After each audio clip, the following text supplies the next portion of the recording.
Faithfulness is being accountable before God and man. I want to present to us 4 acts of being faithful, though there are very many of them, but these 4 summarizes all the others. Number 1, being truthful. I say, being truthful. Jesus says, I am the way, the truth, and life. But the key point is the truth. It is clear that if we to serve God, we must be truthful to ourselves first. When we know that we have not walked right with God in our hearts, then we lose confidence to approach His presence, not unless our conscience is dead. John chapter number 4 and verses number 24. Jesus said that God is a spirit, and those who worship Him, they should worship Him in truth and in spirit. Psalms 51 and verse number 16. God is not only interested in sacrifices, but also in truthfulness. So instead of us pretending, let us evaluate ourselves to know at what position are we standing with God. The second act is trustworthy. I repeat, trustworthy. Amos 8 and verse number 4. Israelites were robbing and taking bribes, losing faithfulness with God.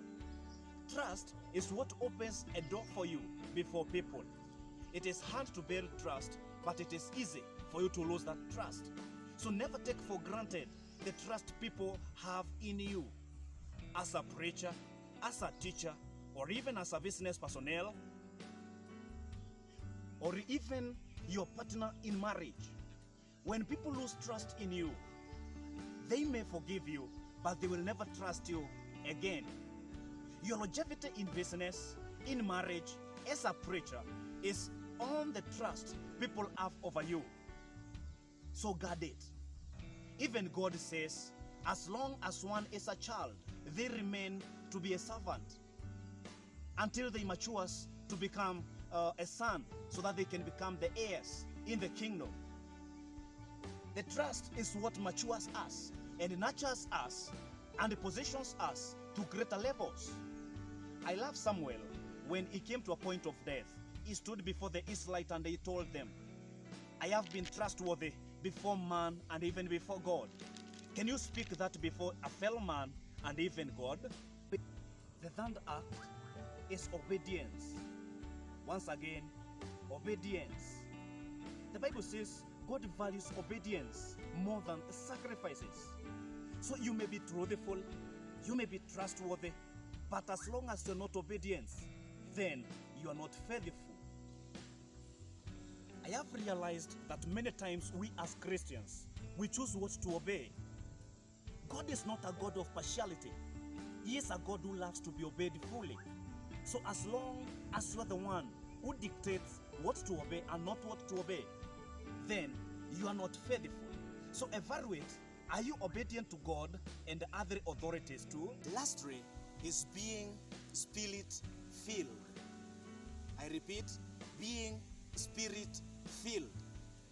God is a spirit, and those who worship Him, they should worship Him in truth and in spirit.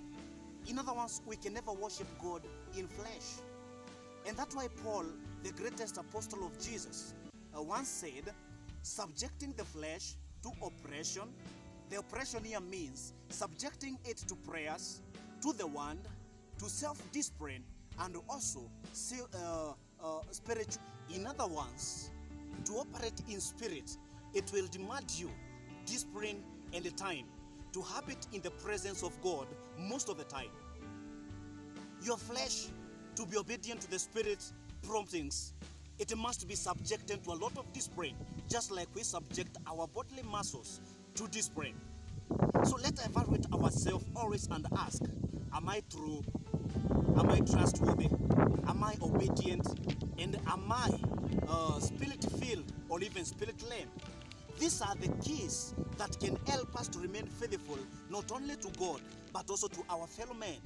So brethren, I beseech you, as you're watching this one, it takes sometimes self-evaluation to ask ourselves these 4 key points. And with these ones, it is going to mature us, and then it is going to elevate us to the levels of even walking better and even obeying God and even enjoying the experience in His presence. God bless you as we evaluate ourselves together, and even as we see if we are faithful to God and even to our fellow men and even to the authorities that we are serving on earth. God bless you. Shalom, shalom, shalom.